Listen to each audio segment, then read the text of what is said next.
Balikulungan ang isang lalaki matapos umanong tangayin ang isang nakaparadang motorsiklo sa Maynila. Nakuhanan din siya ng baril at bala. Tumanggi siyang magbigay ng pahayag. Balitang hatid ni Jomer Apresto.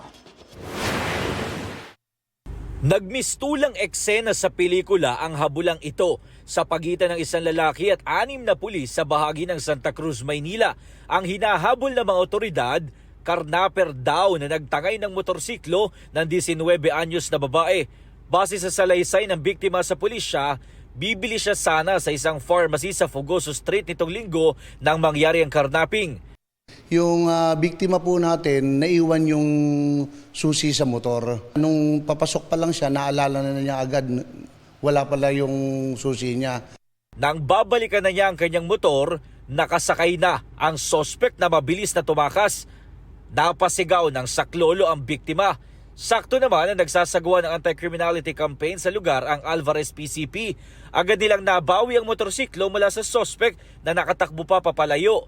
Tumagal ng 5 minuto ang habulan hanggang sa ma-corner na siya ng mga otoridad at ilang residente sa bahagi ng P. Guevara Street. Nakuha sa sospek ang isang caliber 38 na revolver na walang mga dokumento at kargado ng bala. Base sa investigasyon ng pulisya, dati nang nakulong ang sospek dahil sa iba't ibang kaso, kabilang na ang illegal na droga. Posible rin umanong sangkot siya sa gun for hire service o sa gun running activities. Maaari pong ginagawa rin nila to na mangangarnap muna o makakuha ng mga pagkakataon na ganyan. Tapos yung gagamitin nilang motor, gagamitin din nila sa iba pang krimen. Nasa kustodiya na ng Santa Cruz Police Station ang suspect na mahaharap sa reklamong paglabag sa Comprehensive Law on Firearms and Ammunition, paglabag sa Omnibus Election Code o gun ban at karnaping. Tumanggi siya magbigay ng pahayag. No-comment po ako dyan, sir.